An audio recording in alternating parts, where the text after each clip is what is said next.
Hello and welcome. Academy decision channel में आप सब लोगों का स्वागत है। Today we are going to discuss about the last episode of the British rule in which the constitution was evolved. It was the Government of India Act 1935. Let us delve into the topic. So, Government of India Act 1935 was preceded by many of the changes. So, what were the factors those led to the Act of 1935? Because as you know, from 1919 up to 1935, no act was made. The last act was Government of India Act 1919 and the last was 1935. So before that, the Indian Councils Act 1909 and previously Indian Council Act 1892 was made. So what were the factors? Let us discuss. The Act of 1919, it was suffering from major defects because diarchy was introduced in the provinces which failed utterly. Rowlatt Act, Jallianwala Bagh tragedy occurred in 1919. The Indian mass were displeased with the British rule. Again, it was followed by Khilafat and non-cooperation movement. The Swarajists, especially Vittal Bhai Patel, Chittaranjan Das and Motilal Nehru, they formed the Swarajist party amongst the Congress party and they proposed for council entry, whereas the no changers, followers of Mahatma Gandhi, they stressed for constructive work, रचनात्मक कार्यक्रम कराने के लिए no changers जो कि महात्मा गांधी के अनुयायी थे, उन्होंने जोर डाला। इसी बीच भारत में सांप्रदायिक राजनीति, मुस्लिम लीग और हिंदू महासभा का उत्थान हुआ जो कि सांप्रदायिकता को आगे बढ़ाए, उन्होंने बढ़ावा दिया सांप्रदायिकता को। अतः फलस्वरूप भारतीय समाज में समस्या उत्पन्न हुआ। अब रिवोल्यूशनरी टेररिस्ट मूवमेंट भी इसी समय शुरुआत हुआ और वामपंथी विचारधारा का शुरुआत भी हुआ था। पीजेंट और वर्कर्स का मूवमेंट भी इसी समय काफ़ी जोर पकड़ा। स्टेट पीपुल्स मूवमेंट जो रजवाड़े और राज्यों में लोगों का जो आंदोलन था, ये भी जोर पकड़ा।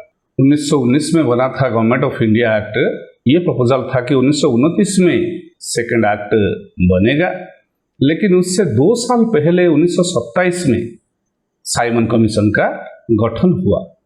स्वराजिस्ट डिमांड करने लगे कि भारत में संविधान विधेयक सभा बनाया जाए और सर अलेक्जेंडर मूडीमैन एक कमेटी बना के 1919 गवर्नमेंट ऑफ इंडिया एक्ट को तहकीकात की और उन्होंने देखा कि ये सिस्टम बिल्कुल डिफेक्टिव है, ये समस्या बहुल है, इसमें समाधान नहीं है, ये डायर की सबसे प्रमुख समस्या था।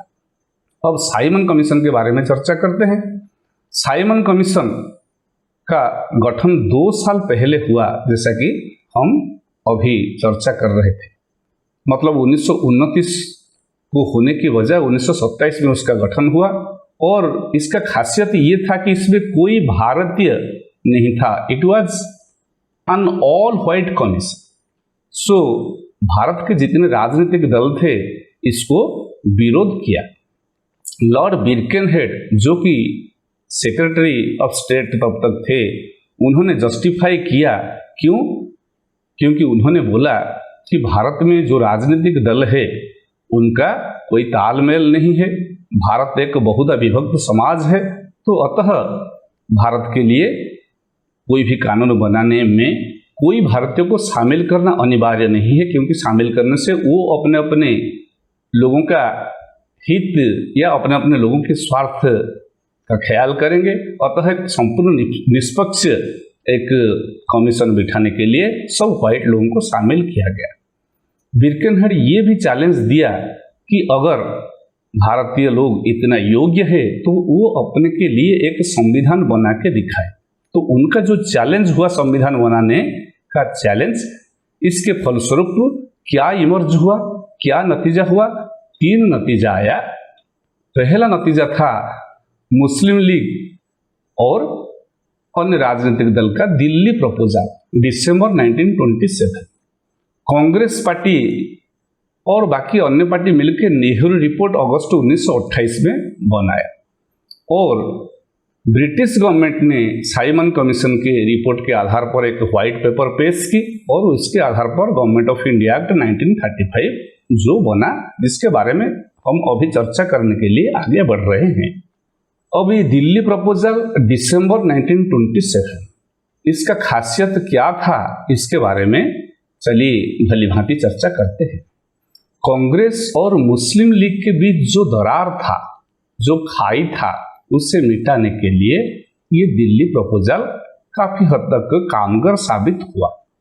इसमें ब्रिटिश सरकार के सामने कुछ कॉमन सेट ऑफ डिमांड्स पेश किया गया और मुस्लिम लीग के प्रमुख नेता मोहम्मद अली जिन्ना, उन्होंने ये बोला कि हम सेपरेट इलेक्टोरेट मतलब अलग निर्वाचन क्षेत्र जो है ये डिमांड से मुकर जाएंगे, ये डिमांड नहीं करेंगे, लेकिन कांग्रेस को हमारा प्रमुख शर्त मानना पड़ेगा। कांग्रेस भी पॉजिटिव जिस्टर दिखाया और मद्रास सेशन में 1927 में मुस्लिम लीग का जो प्रमुख 4 डिमांड था उसको उन्होंने मानने के लिए राजी हो गए 1927 की मद्रास सेशन में। इसी बीच ऑल पार्टी कॉन्फ्रेंस 1928 में हुआ। उसमें ये डिमांड हुआ कि फुल रेस्पॉन्सिबल गवर्नमेंट, मतलब संपूर्ण उत्तरदायी सरकार भारतीय लोगों को लेकर बनाने के लिए उन्होंने दावा पेश किया। इसमें इंडियन नेशनल कांग्रेस, मुस्लिम लीग, हिंदू महासभा ये फरवरी 1928 में मिले और रेस्पॉन्सिबल गवर्नमेंट का दावा सरकार के सामने पेश की और उन्होंने एक सम्मिलित दावा पेश किया। इसके बाद नेहरू रिपोर्ट, मोतीलाल नेहरू रिपोर्ट 1928 को आया। ये मोतीलाल नेहरू रिपोर्ट मई 1928 में ऑल पार्टी कॉन्फ्रेंस में ये तय हुआ कि मोतीलाल नेहरू की अध्यक्षता में एक संविधान का निर्माण होगा, ड्राफ्ट कॉन्स्टिट्यूशन का निर्माण होगा। और Nehru report full responsible government के बारे में बोला कि ये एक इमीडिएट स्टेप होना चाहिए, ये लंबा समय नहीं लेना चाहिए, तुरंत ब्रिटिश सरकार रेस्पॉन्सिबल गवर्नमेंट भारत में रखें, मतलब रेस्पॉन्सिबल गवर्नमेंट का निर्माण करें। जवाहरलाल नेहरू और सुभाष चंद्र बोस ये नेहरू रिपोर्ट का विरोध किया। उन्होंने बनाया इंडियन इंडिपेंडेंस लीग। उनका कहना था कि अब हमारा जो दावा है डोमिनियन स्टेटस नहीं है। डोमिनियन स्टेटस का मतलब स्वतंत्र उपनिवेश, मतलब उसमें नाम मात्र मुख्य ब्रिटेन के जो राजा या रानी रहेंगे और भारत में संपूर्ण उत्तरदायी सरकार का स्थापन होगा। लेकिन जवाहरलाल नेहरू, सुभाष चंद्र बोस का कहना था कि हमारा डिमांड है complete independence, without any interference, without any dominion status, full independence should be given to India.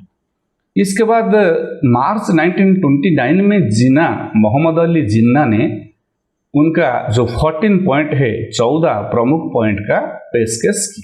Mohammad Ali Jinnah का कहना किसके आधार पर हुआ ना, दिसंबर 1928 में ऑल पार्टी कॉन्फ्रेंस कलकत्ता में बैठा। इसमें जब कांग्रेस ने जिन्ना का जो 14 पॉइंट है उसे मानने के लिए इनकार कर दिया, जिन्ना ने क्या किया कि मोहम्मद साफी और आगा खां ग्रुप, जो कि काफ़ी कम्युनल ग्रुप था, उनमें शामिल हो गए। उन्होंने अपना जो सेकुलर क्रेडेंशियल है उसको नज़रअंदाज की और उन्होंने शामिल हो गए मोहम्मद साफी और आगा खां ग्रुप में। और इन्होंने मुस्लिम लीग के जो प्रमुख दावा था कि मुस्लिम लोगों का हित का ख्याल करते हुए जो भी कोई कानून बनेगा, जो भी ड्राफ्ट कॉन्स्टिट्यूशन बनेगा, उसमें मुस्लिम लोगों को पूरी ध्यान दिया जाएगा, उनका स्वार्थ का, उनका हित का।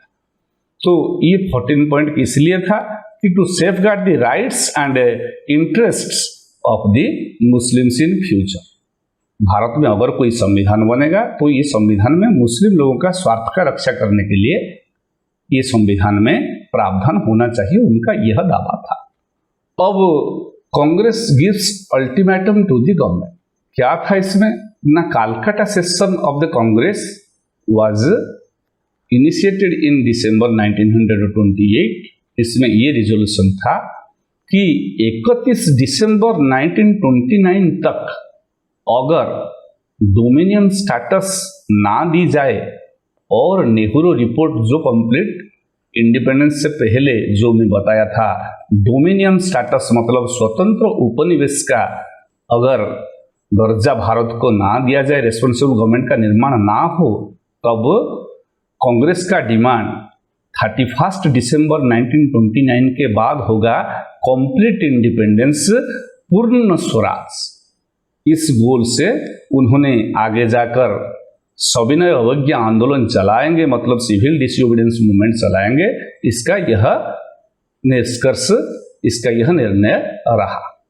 अब during that time, during 1930s, labour government came to power in Britain and the prime minister was Ramsay MacDonald.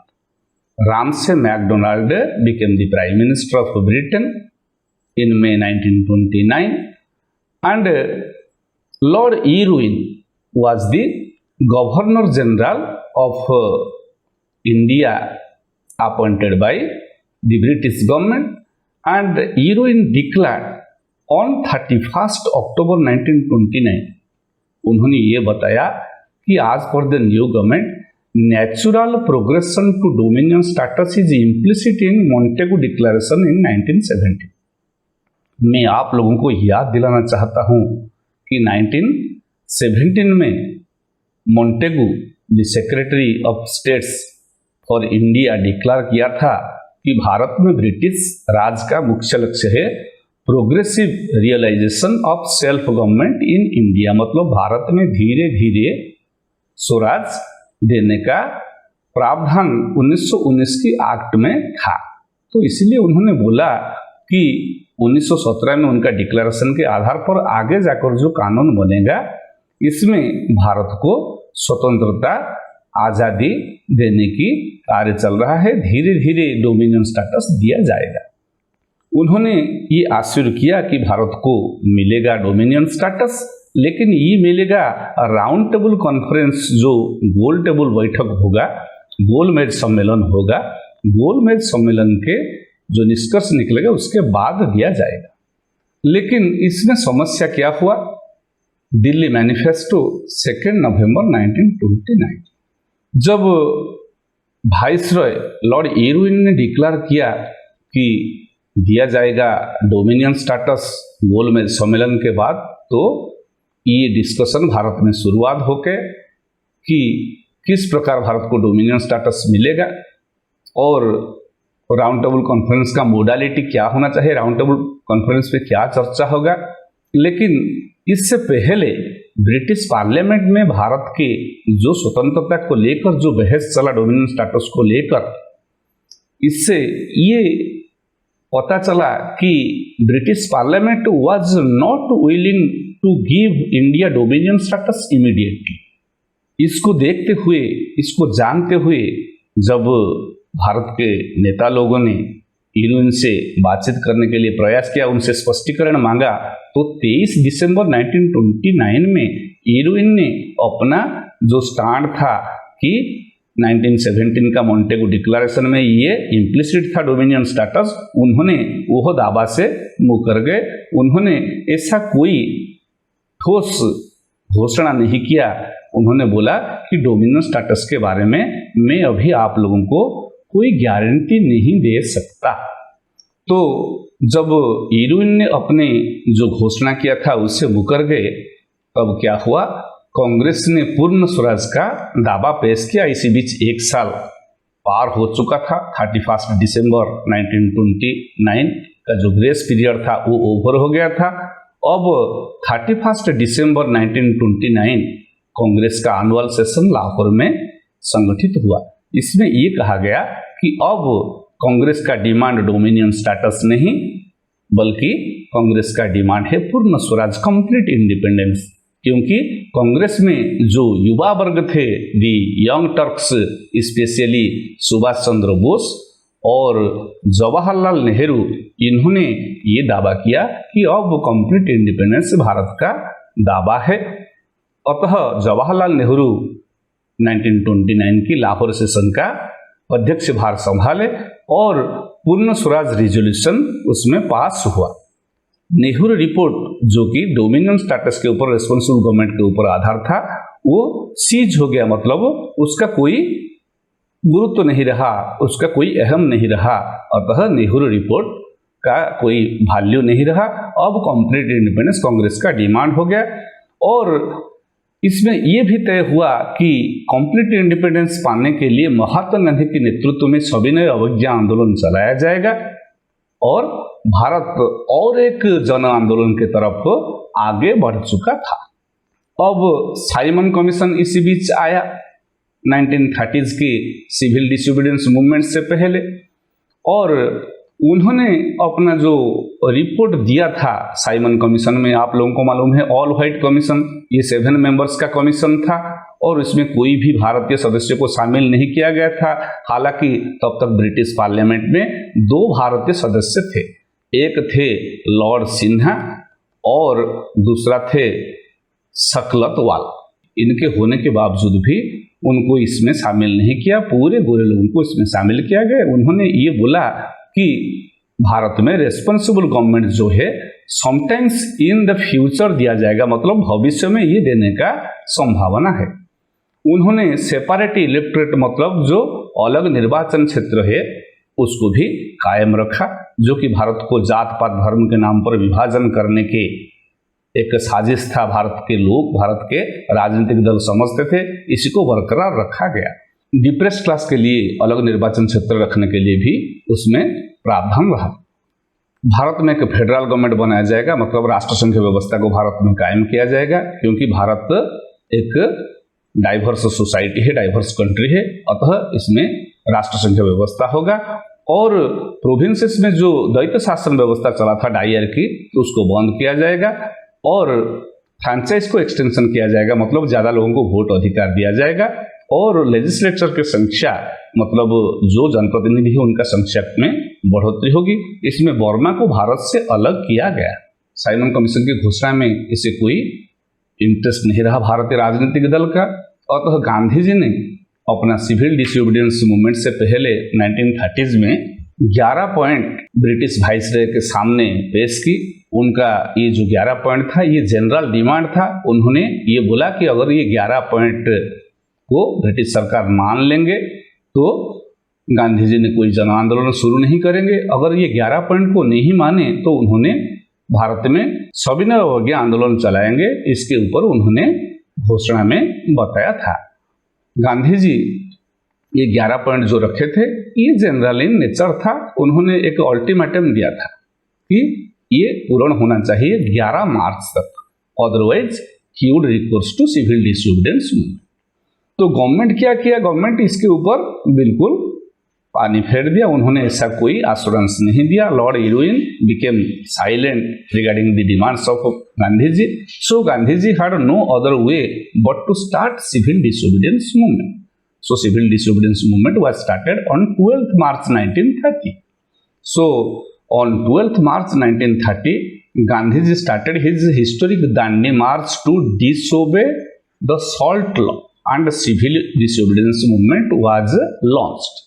इसमें ये कहा गया कि ब्रिटिश सरकार के द्वारा तब तक लागू हुआ जो नमक कानून है, सॉल्ट लॉ है, उसे गांधी जी नहीं मानेंगे, उसको ब्रेक करेंगे और लोगों को टैक्स नहीं देने के लिए भी प्रोत्साहित किया गया। सितंबर टू अक्टूबर 1930 धीरे धीरे ये मूवमेंट कम होता गया, क्योंकि पहले ये मूवमेंट काफ़ी जोर पकड़ा था। सिविल डिसोबीडियंस मूवमेंट 90 में सॉल्ट कानून जब तोड़ दिया गांधी जी ने, तो पूरे भारत में विभिन्न प्रांतों में, विभिन्न स्थानों में, खासतौर पर समुद्र के किनारे में ये नमक कानून को तोड़े लोग और हजार हजार संख्या में लोग उसमें शामिल हुए। लेकिन ब्रिटिश सरकार भी उसके ऊपर काफ़ी बल प्रयोग किया और धीरे धीरे ये आंदोलन थोड़ा कम होता नजर आया, क्योंकि ज़्यादातर कांग्रेस लोगों को जेल में बंद कर दिया गया। इसी बीच फर्स्ट राउंड टेबल कॉन्फ्रेंस चला 12 नवंबर 1930 को लंदन में, और ये राउंड टेबल कॉन्फ्रेंस में कांग्रेस के अलावा बाकी सब राजनीतिक दल ने भाग लिया था।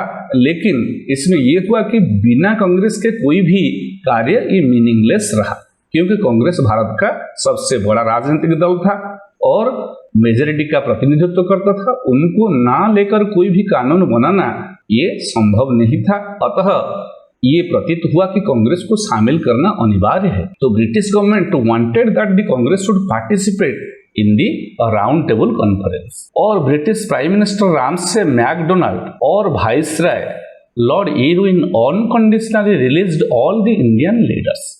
बातचीत का दौर शुरू करने से पहले जितने राजनीतिक बंदी थे उन्हें मुक्त कर दिया गया। और गांधी जी ने भी सोचा कि ये तो मूवमेंट धीरे धीरे दुर्बल होता जा रहा है, तो अब रिट्रीट करना, पीछे हटना और सरकार के साथ सहयोग करना एकमात्र रास्ता है।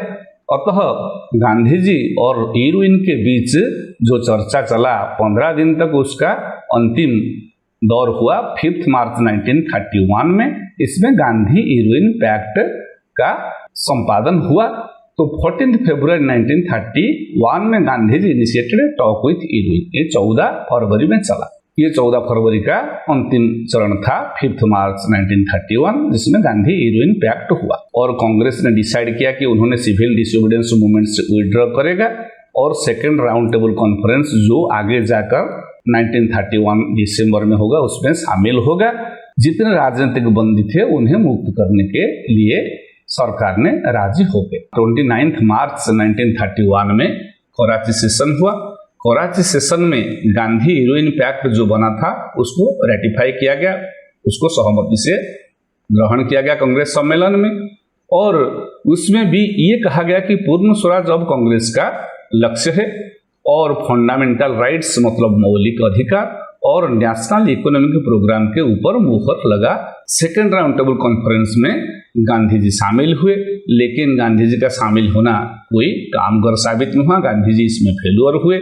और क्योंकि कारण यह था कि मुस्लिम लीडर्स भीमराव अंबेडकर जो कि डिप्रेस क्लास का प्रतिनिधित्व करते थे और इंडियन प्रिंसेस, इनके जो स्क्वाबल्स था, उनका जो डिफरेंसेस था, जो कि सेपरेट इलेक्टोरेट बनाने के लिए जोर पकड़ा था, तब तक गांधी जी इसमें अपना सहमति व्यक्त नहीं की। उन्होंने चाहते थे अखंड भारत। अतः गांधी जी इस राउंड टेबल कॉन्फ्रेंस से खाली हाथ लौटे। इस बीच ब्रिटिश प्रधानमंत्री Ramsay McDonald unilateral communal award मतलब सांप्रदायिक पुरस्कार का घोषणा किया। ये पुरस्कार नहीं था बल्कि ये सांप्रदायिक अभिशाप था। इसमें क्या हुआ, जो separate electorate it was not only limited with the Muslims, Muslim लोगों के लिए ये सेपरेट इलेक्टोरेट नहीं बल्कि जो डिप्रेस्ड क्लास है, इंडियन क्रिश्चियंस है, इनके लिए भी अलग अलग निर्वाचन क्षेत्र बनाने के लिए सोचे थे। अलग अलग निर्वाचन क्षेत्र में जो लोग वोट देंगे वो भी वही वर्ग का होना चाहिए। मुस्लिम निर्वाचन क्षेत्र में वोटर होंगे मुस्लिम और प्रार्थी भी होंगे मुस्लिम।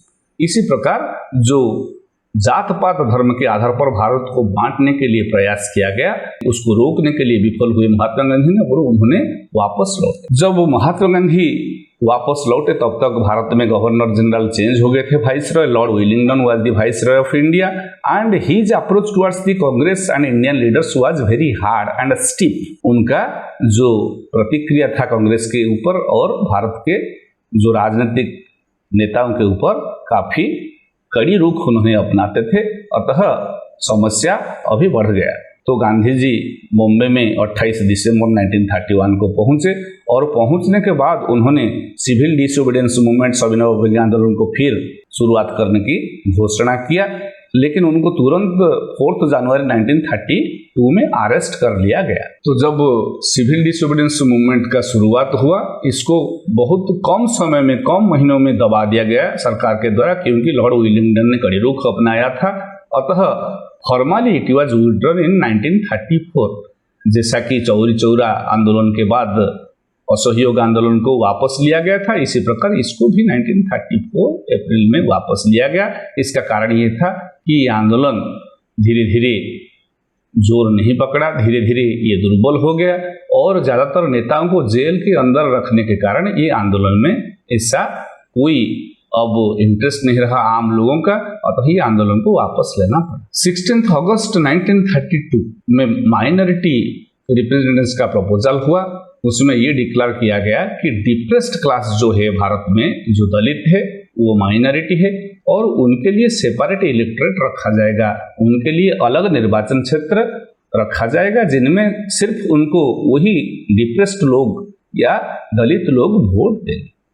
तो ये सुनने के बाद महात्मा गांधी तब तक एरवाड़ा जेल में थे और एरवाड़ा जेल से उन्होंने फास्ट ऑन टू डेथ किया आमरण अनशन का शुरुआत किया। तो इसका फलस्वरूप पूना पैक्ट 24 सितंबर 1932 में आम्बेडकर और गांधी जी के बीच बना। कम्युनल इलेक्टोरेट के लिए डिप्रेस्ड क्लास अभी दावा नहीं करेंगे, लेकिन उनको उनकी संख्या से अधिक सीट दिया जाएगा और जॉइंट इलेक्टोरेट रहेगा, वो सम्मिलित निर्वाचन क्षेत्र रहेगा। अब सेकेंड राउंड टेबल कॉन्फ्रेंस के बाद थर्ड राउंड टेबल कॉन्फ्रेंस 1932 को हुआ और उसमें एक व्हाइट पेपर पब्लिश हुआ जो कि ब्रिटिश पार्लियामेंट में पेश किया गया। वो मार्च 33 को the white paper was issued. Bharat के लिए जो नया कानून बनेगा उसका रूपरेखा प्रस्तुत किया गया था। सैमुअल होर की सुपरविजन में थर्ड राउंड टेबल कॉन्फ्रेंस 1932 को हुआ, जिसका निष्कर्ष स्वरूप मार्च 1933 में न्यू एक्ट भारत के लिए बनने के लिए एक व्हाइट पेपर प्रस्तुत हुआ, जिस व्हाइट पेपर को सिलेक्ट कमेटी को भेजा गया। तो सैमुअल होर जो कि secretary of state for India थे, उन्होंने ये रिफॉर्म प्रपोजल का पेशकश की थी और इसके आधार पर government of India act 1935 British parliament द्वारा पारित हुआ और भारत के लिए द लास्ट एक्ट के रूप में, गवर्नमेंट ऑफ इंडिया एक्ट के रूप में लागू हुआ था। अब 1935 एक्ट के बारे में हम व्यापक चर्चा करने के लिए जा रहे हैं। ये 1935 एक्ट का सोर्स या सूत्र क्या क्या थे? इसमें फर्स्ट था साइमन कमीशन रिपोर्ट, नेक्स्ट था नेहरू रिपोर्ट का भी इसमें कुछ आधार था, और राउंड टेबल कॉन्फ्रेंस में जो चर्चा हुआ था तथा जो व्हाइट पेपर पब्लिश हुआ था 1933 में, और जॉइंट सिलेक्ट कमेटी को जो भेजा गया था व्हाइट पेपर, उसका जो निष्कर्ष है उसको शामिल किया गया था। और लोथियन रिपोर्ट इलेक्टोरल प्रोविजन क्या क्या रहेगा, कौन कौन लोग वोट देंगे, वो सबको आधार करके 1935 एक्ट बना। मतलब 3 round table conference, Simon commission का रिपोर्ट, नेहरू रिपोर्ट का कुछ हिस्सा मतलब कुछ निष्कर्ष, व्हाइट पेपर और जॉइंट सिलेक्ट कमेटी का रिपोर्ट, लोथियन रिपोर्ट को लेकर 1935 गवर्नमेंट ऑफ इंडिया एक्ट बना था। इसमें जो 4 प्रमुख पहलू था वो था ऑल इंडिया फेडरेशन, मतलब राष्ट्र संघ व्यवस्था किया जाएगा और प्रांतों को ऑटोनॉमी दिया जाएगा, स्वतंत्रता दिया जाएगा। केंद्र में द्वैत शासन व्यवस्था लागू होगा और केंद्र तथा प्रांतों में जो एग्जीक्यूटिव है, जो कार्यपालिका है, वो किस प्रकार गठन होगा, इसके ऊपर प्रमुख लेखा जोखा दिया गया था। इसका जो मेन प्रोविजन है, फर्स्ट था प्रोविंशियल ऑटोनॉमी। प्रोविंशियल ऑटोनॉमी के मतलब भारत में जितने प्रांत थे, मतलब जितने राज्य थे, उन्होंने अब केंद्र के अधीन में तो नियम के अनुसार रहे, लेकिन उन्होंने अपना पावर और अथॉरिटी पूरे ब्रिटिश जो राजतंत्र है वहां आहरण की। मतलब now they become legal entities. Second था जो प्रांतों में द्वैत शासन व्यवस्था था, रिजर्व और ट्रांसफर सब्जेक्ट्स, इसको अंत किया गया। और प्रोविंशियल लेजिस्लेचर में डायरकी का अंत करने के बाद उसको फिर विस्तारित किया गया। बंगाल में, मद्रास में, बॉम्बे में, यूनाइटेड प्रोविंस में, बिहार और असम, ये जो 6 प्रांत थे, यहाँ पर बाई कैमरल लेजिस्लेचर रहा, मतलब 2 हाउसेस रहे। पहले जो यूनिकैमरल लेजिस्लेचर था उसको विस्तारित किया गया, अब 2 सदनीय या द्विसदनीय उन्हें बनाया गया। 2 नए राज्यों का या प्रांतों का इसमें संगठन हुआ, एक था सिंध और दूसरा था उड़ीसा। उड़ीसा अप्रैल 1, 1936 में बना था। और इसमें फ्रेंचाइज जो था वो भी व्यापक रूप से जो यूनिवर्सल एडल्ट फ्रेंचाइज यूएफ, सार्वभौम वयस्क मताधिकार नहीं था, प्रॉपर्टी क्वालिफिकेशन के आधार पर लोग वोट देते थे। लेकिन 1919 की जो गवर्नमेंट ऑफ इंडिया एक्ट को अगर हम तुलना करें तो उनके मुकाबले ज़्यादा फ्रेंचाइज दिया गया था। कम्युनल इलेक्टोरेट को भी या सांप्रदायिक निर्वाचन क्षेत्र को भी इसमें बरकरार रखा गया और गवर्नर को, प्रांत में गवर्नर को स्पेशल पावर दिया गया, उन्होंने ऑर्डिनेंस इश्यू कर पाएंगे। अब इसमें जो फेडरल प्रोविजन था, फेडरल प्रोविजन के बारे में चर्चा करें। इसमें क्या हुआ कि ऑल इंडिया फेडरेशन बनाने के लिए व्यवस्था था, लेकिन प्रांत मतलब राज्य जो है, तब तक 11 राज्य थे। ये 11 राज्यों में से अगर मोर देन 50% अगर फेडरेशन में शामिल होने के लिए स्वेच्छा से राजी हो तो फेडरेशन बन सकेगा। अतः राज्यों ने राजी नहीं हुए, अतः फेडरेशन कभी भी सामने नहीं आ पाया। जो फेडरेशन की व्यवस्था ना होकर 1919 के कानून के आधार पर बिल्कुल अंटिल 1947 भारत आज़ादी प्राप्त करने तक वही पुराना कानून चला। लेकिन जो परिवर्तन हुआ ये डायरकी एट द सेंटर हुआ, मतलब केंद्र में द्वैत शासन व्यवस्था, द्विशासन व्यवस्था को कायम किया गया। उसमें रिजर्व्ड और ट्रांसफर सब्जेक्ट्स रहा। रिजर्व में क्या क्या रहा ना, डिफेंस, फॉरेन अफेयर्स, इक्लेसियस्टिकल मतलब धार्मिक संबंधी, जिसका अधिकारी गवर्नर जनरल इन काउंसिल रहे। ट्रांसफर सब्जेक्ट जो था, जो कि कम गुरुत्व वाले क्षेत्र था, ये जो 3 क्षेत्रों को छोड़ के कि उनमें सब्जेक्ट टू सेफगार्ड मतलब भारत की अखंडता और शासक की, ब्रिटिश शासन की जो संप्रभुता को बरकरार रखते हुए ट्रांसपोर्ट सब्जेक्ट में जो इंडियन मेंबर्स मिनिस्टर बनेंगे उनके देख रेख में और गवर्नर जनरल के अधीन में इन्होंने कानून बनाएंगे। और इसमें फेडरल लेजिस्लेचर मतलब जो केंद्र का जो व्यवस्थापिका है उनके पास उत्तरदायी रहेंगे। कौन? कि ये जो पॉपुलर मिनिस्टर होंगे जो कि एग्जीक्यूटिव होंगे, ये एग्जीक्यूटिव होंगे इलेक्टेड एग्जीक्यूटिव। लेकिन गवर्नर जनरल के काउंसिल में जो रहेंगे गवर्नर जनरल और उनको सहायता करने वाले जो सलाहकार है, ये सलाहकार लोग और गवर्नर जनरल ये ऑटोक्रेटिक एग्जीक्यूटिव, इनके ऊपर इन्होंने किसके पास उत्तरदायी नहीं रहेंगे, ये ऑटोक्रेटिव एग्जीक्यूटिव रहेंगे। बाइकैमरल लेजिस्लेचर होगा। काउंसिल ऑफ स्टेट्स मतलब आज का जो राज्यसभा है उनमें 156 मेंबर ब्रिटिश इंडिया से और 104 मेंबर भारतीय जो राज्य रजवाड़े से रहेंगे, जिनका कार्यकाल रहेगा 3 साल और 3 साल में 1/3 सदस्य रिटायर करेंगे, सेवानिवृत्त होंगे। मतलब आज जैसा कि राज्यसभा का कार्यकाल 6 साल है, तब तक ये 3 साल रखा गया और 3 साल में 1/3 सदस्य सेवानिवृत्त होंगे और नए 1/3 सदस्य उसमें दाखिल होंगे। और जो फेडरल असेंबली आज का जैसा कि लोकसभा है, लोकसभा जैसा बना, उसमें 375 मेंबर थे और 250 ब्रिटिश इंडिया से और 125 भारतीय राज्यों से रहेंगे, जिनका कार्यकाल होगा 5 साल। आज आप लोगों को मालूम है अब लोकसभा का स्ट्रेंथ है 545, लेकिन वो मैक्सिमम होगा 550 + 2 एंग्लो इंडियन, जो अगर उनका प्रतिनिधित्व नहीं होगा तो 375 सदस्यों को लेकर फेडरल असेंबली बनेगा। It was the lower house and the council of states was the upper house. इसमें एक फेडरल बैंक रहेगा जो कि रिजर्व बैंक ऑफ इंडिया, 1935 में उसका संस्थापना हुआ और फेडरल कोर्ट 1937 में उसका संस्थापना हुआ, जो कि बाद में चेंज होकर स्वतंत्रता के बाद सुप्रीम कोर्ट हुआ। फेडरल रेलवे अथॉरिटी का भी संस्थापन हुआ, जो कि मिनिस्ट्रियल कंट्रोल से मुक्त रूप से कार्य करेगा, क्योंकि फेडरल रेलवे अथॉरिटी में ब्रिटिश सरकार के ब्रिटिश नागरिकों का पैसा लगा हुआ था, अतः उनका स्वार्थ का सुरक्षा के लिए उसको एक ऑटोनोमस संस्थान बनाया गया।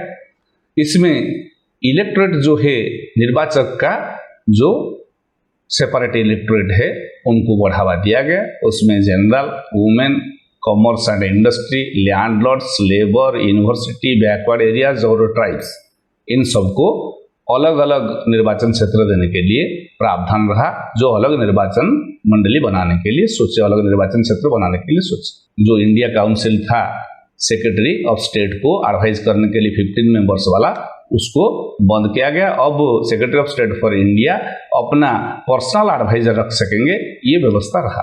और इंस्ट्रूमेंट ऑफ एक्सेशन रहा। इंस्ट्रूमेंट ऑफ एक्सेशन के आधार पर कोई भी प्रांत भारत के ब्रिटिश साम्राज्य में अगर ब्रिटिश इंडिया में शामिल हो पाएंगे, इंस्ट्रूमेंट ऑफ एक्सेशन का व्यवस्था रहा। इसमें 3 लिस्ट रहा, सेंट्रल लिस्ट, प्रोविंशियल लिस्ट और कॉन्करेंट लिस्ट। और सेंट्रल लिस्ट सेंट्रल गवर्नमेंट कानून बनाएगा, स्टेट लिस्ट प्रोविंशियल जो लेजिस्लेचर है कानून बनाएगा, और कॉन्करेंट लिस्ट से दोनों सेंट्रल गवर्नमेंट और प्रोविंशियल लेजिस्लेचर दोनों कानून बनाएंगे। लेकिन अगर कोई उनके बीच तालमेल नहीं रहा तो central law will prevail over the provincial law. लेकिन जो रेसिडुअरी पावर आज जो कि सेंटर के पास है, वो गवर्नर जनरल को दिया गया, जो कि एक नोवेल फीचर था। ये गवर्नमेंट ऑफ इंडिया 1935 का कुछ क्रिटिसिज्म है, उसका कुछ कमियां है। उसमें क्या हुआ कि dominion status was not introduced.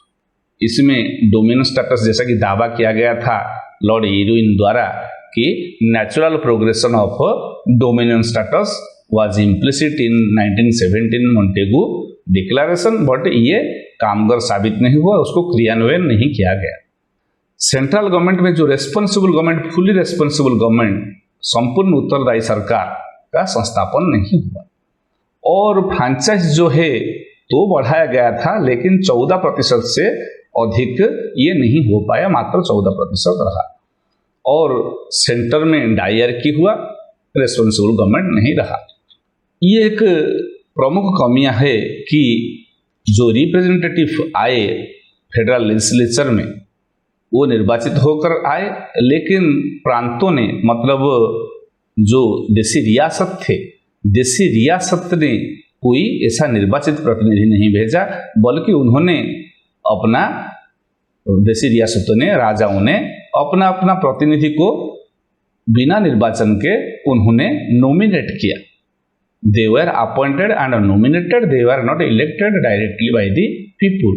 तो ये जो व्यवस्थापिका रहा, ये व्यवस्थापिका का संगठन जो है एक रूप नहीं है। It was not an equal legislature, it was an unequal legislature. Some were elected and some were nominated by the princely states, so it was an unequal legislature.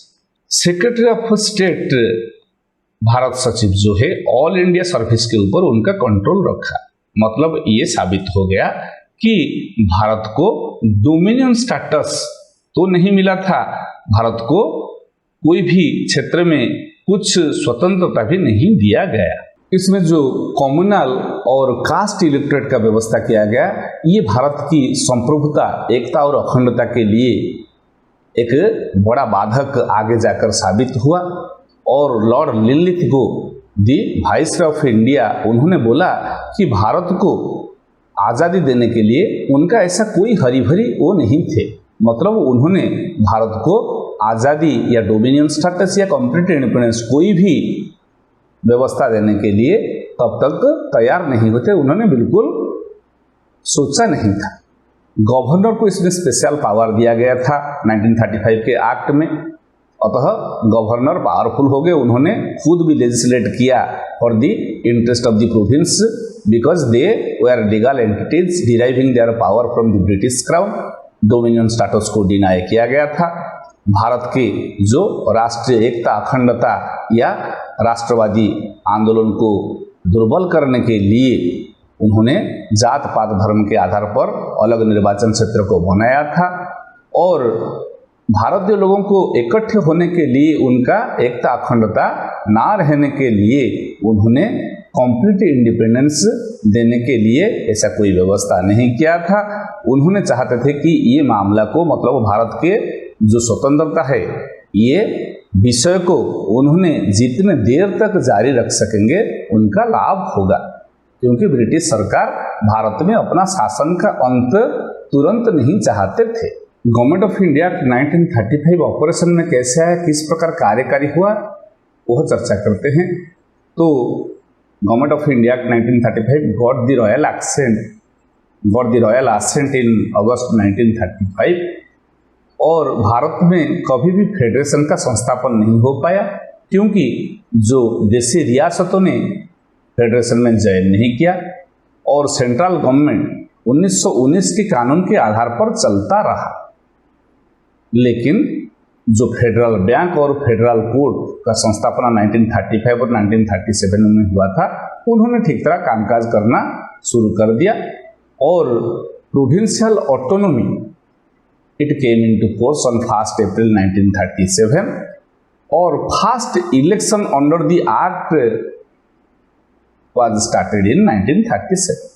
तो इसके आधार पर जो निर्वाचन 1935 के एक्ट के आधार पर ये 1937 को हुआ।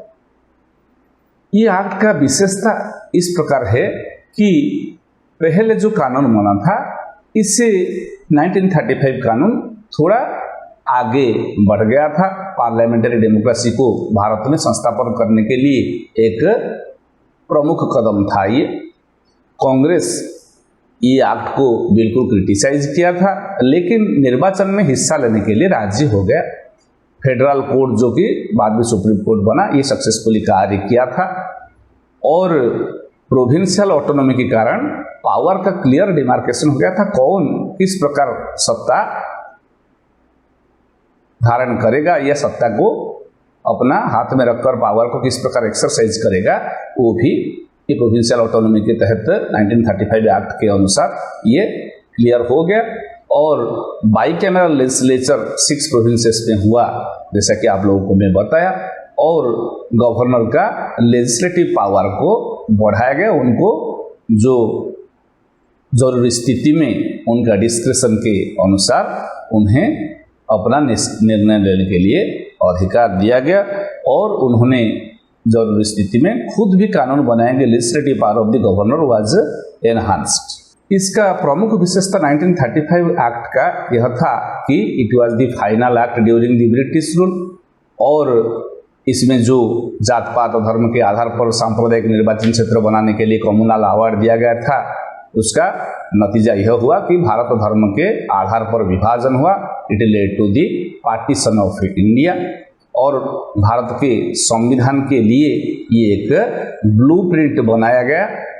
ये ब्लूप्रिंट बना भारत के संविधान निर्माण में और ये एक डिटेल एक्ट था, लेकिन उसमें कोई उद्देशिका या मुखबंध या प्रियम्बुल नहीं था। इसमें डिवीजन ऑफ पावर स्कीम था और फेडरेशन फॉर्मेट जो बनाया गया था वो कभी काम में नहीं आ पाया। अब देखते हैं mind map government of India act 1935।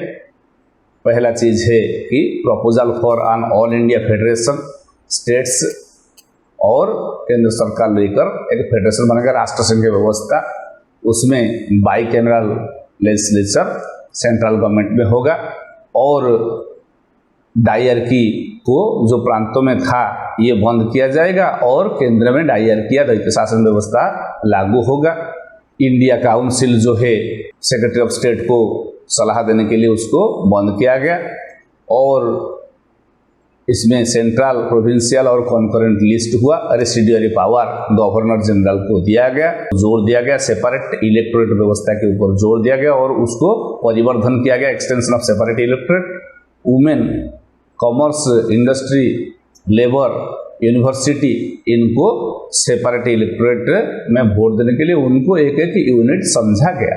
तो ये था government of India act 1935, the last act in the series of the acts from which the Indian constitution took its blueprint. Now the recapitulatory questions.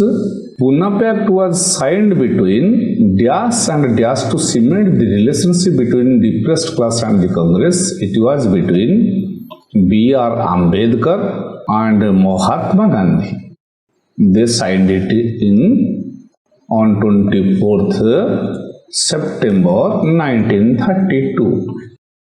The electoral part of the Government of India Act was influenced by the Lothian Report. Communal award was given by British Prime Minister Ramsay MacDonald in the year 1932.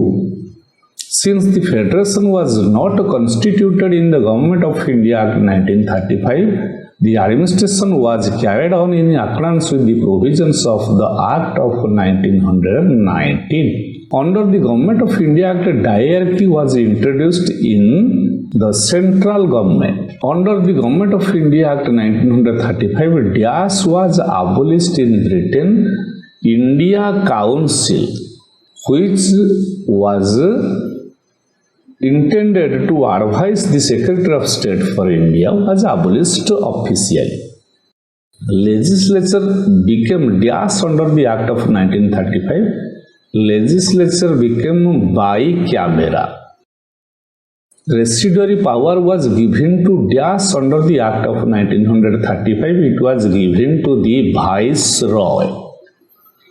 Under the Act of 1935, the member strength of the Council of States was 260, out of which British India had 156 members and Indian states would have given 104 representatives. Under the Act of 1935, dash and dash were established in 1935 and 1937 respectively.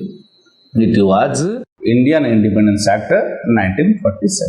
On February 20th, 1947, British Prime Minister Clement Richard Attlee declared that British rule in India would be ended by June 30th, 1948. दूसरी महायुद्ध के बाद Britain में सत्ताधारी दल का पतन हुआ और लेबर गवर्नमेंट सत्ता पर आया। ब्रिटेन के प्रधानमंत्री बने क्लीमेंट रिचर्ड अटली। उन्होंने श्रमिक दल का लेबर पार्टी का नेता थे, जो कि भारत के आज़ादी के समर्थक थे। उन्होंने ये डिक्लेयर किया कि जून 30, 1948 तक भारत में ब्रिटिश शासन को अंत कर दिया जाएगा। जून 3, 1947 में ब्रिटिश गवर्नमेंट ये भी क्लियर किया कि अगर कोई भी एक वर्ग या कुछ वर्ग अगर ब्रिटिश सरकार के द्वारा बनाए गए कानून जो उसमें राजी नहीं होंगे, मतलब आप लोगों को मालूम है कि 1946 में 3 मेंबर्स कैबिनेट मिशन इन 1946 बनाया गया था।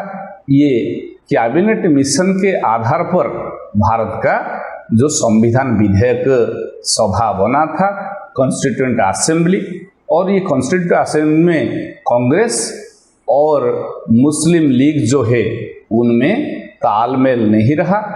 ये तालमेल नहीं रहने के कारण ब्रिटिश पार्लियामेंट में ये चर्चा पकड़ा, जोर पकड़ा, और ब्रिटिश गवर्नमेंट ने ये डिक्लेयर किया कि अगर कुछ वर्ग लोग इसमें राजी नहीं होंगे तो उनके ऊपर जोर जबरदस्त कोई भी कानून को थोप नहीं दिया जाएगा। तो इससे यह स्पष्ट हो गया कि भारत में अब विभाजन एक ही मात्र रास्ता है। तो जून 3, 1947 में लॉर्ड लुइस माउंटबेटन भारत का विभाजन का जो नक्शा प्रस्तुत किया ब्रिटिश पार्लियामेंट में, और कांग्रेस मुस्लिम लीग उसको तुरंत ग्रहण कर लिया और भारत पार्टीशन होगा, भारत का विभाजन होगा, ये अभी स्पष्ट हो गया। तो इंडियन इंडिपेंडेंस एक्ट इसी के आधार पर बना। क्या हुआ कि इंडियन इंडिपेंडेंस एक्ट 1947 जो कि ब्रिटिश पार्लियामेंट का मुहर लगाया गया, जिसके ऊपर ब्रिटिश पार्लियामेंट का मुहर लगाया गया, इसके आधार पर ब्रिटिश रूल भारत में एंड होगा by 14th August, and from 15th August India would be an independent and sovereign state. Bharat संपूर्ण आज़ादी प्राप्त करेगा। कब से? अगस्त 15, 1940 से। इसमें भारत आज़ादी प्राप्त करने के साथ साथ भारत का विभाजन होगा और 2 डोमिनियन बनेगा, इंडिया और पाकिस्तान, और 2 डोमिनियन में गवर्नर जनरल रहेंगे जो कि ब्रिटिश राजा के द्वारा नियुक्ति पाएंगे। लेकिन उनको कौन चुनेगा, उनका नाम को प्रपोज कौन करेगा ना, दी डोमिनियन कैबिनेट। भारत के लिए भारत का जो संविधान विधेयक सभा जो कि तब तक लेजिस्लेचर के भांति कार्य कर रहा था, वो चुनेगा वो चुनेगा भारत के गवर्नर जनरल और वो सलाह देगा ब्रिटिश राजा को। ब्रिटिश राजा अपॉइंटमेंट करेंगे भारत के लिए गवर्नर जनरल। वैसा ही पाकिस्तान के लिए पाकिस्तान लेजिस्लेचर के द्वारा जो चुने जाएंगे, जो चूज होंगे, जो नॉमिनेट होंगे गवर्नर जनरल के लिए, उनको भी अपॉइंटमेंट किया जाएगा। इसमें कॉन्स्टिट्यूएंट असेंबली दो प्रांतों में 2 कॉन्स्टिट्यूएंट असेंबली बनेंगे और वो अपने अपने देशों के लिए, अपने अपने स्टेट्स के लिए वो कानून बनाएंगे और अपना संविधान बनाएंगे। 1947 के कानून के आधार पर secretary of state for India ये पदवी का उन्मूलन होगा, मतलब उसको अबोलिश किया जाएगा। एंड अब उनका जो फंक्शन है वो किसी को ट्रांसफर होगा ना, secretary of state for Commonwealth affairs जो ब्रिटिश सरकार के द्वारा शासित प्रांत थे जो कि आज़ादी प्राप्त कर चुके हैं, उनको लेकर जो कॉमनवेल्थ बनेगा, कॉमनवेल्थ सेक्रेटरी रहेंगे। जो भारत संपर्क जो मामला है उनको कागजात हस्तांतरित किया जाएगा और भारत के ऊपर ब्रिटिश पारामाउंट्सी जो है वो खत्म होगा। साथ ही साथ जो भारत में प्रिंसली स्टेट देशी रियासत थे उनके ऊपर भी खत्म होगा तथा जो ट्राइबल एरिया थे उसके ऊपर भी खत्म होगा 15 अगस्त 1947 से। और इंडियन प्रिंसली स्टेट जो देशी रियासत है उनको भी आज़ादी प्राप्त हुआ, लेकिन उनका अधिकार ये दिया गया, उनको आज़ादी दिया गया, स्वतंत्रता दिया गया ताकि वो भारत में या पाकिस्तान में शामिल हो सकेंगे, नहीं तो वो इंडिपेंडेंट या स्वाधीन भी, स्वतंत्र भी रह सकेंगे।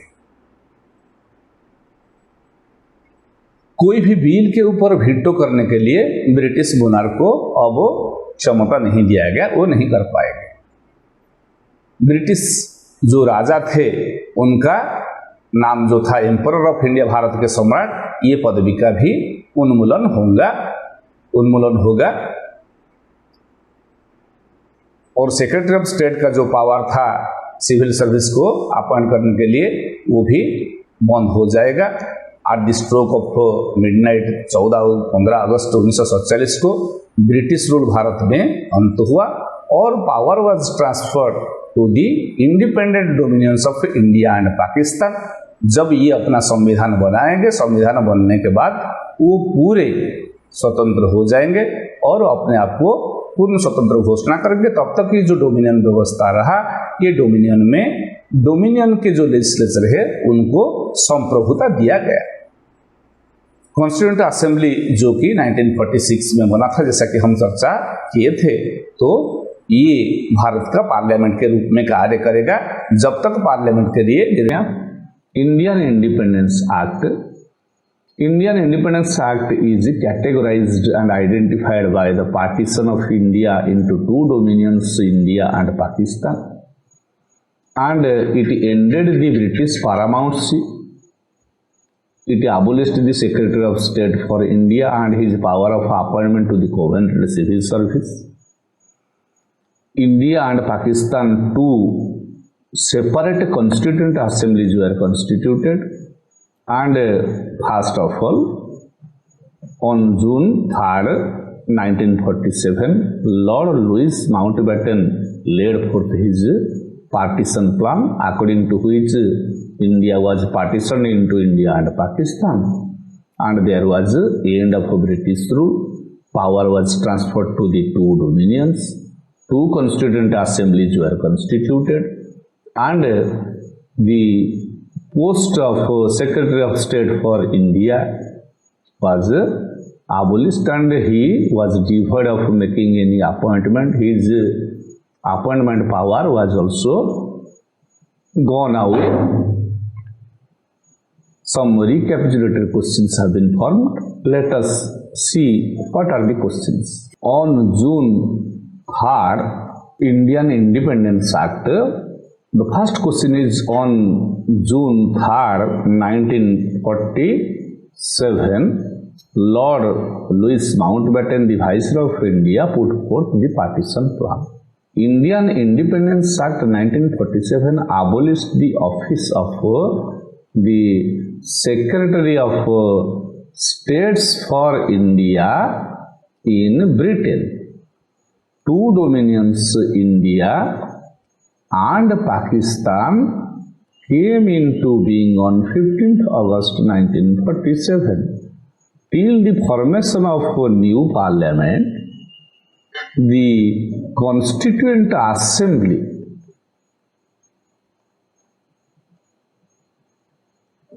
became the Provisional Parliament of India. Dash title was dropped from the name of the British King after 1947. The title as the Emperor of India was dropped from the name of the British King after 1947. On the attainment of independence, the princely states became paramount.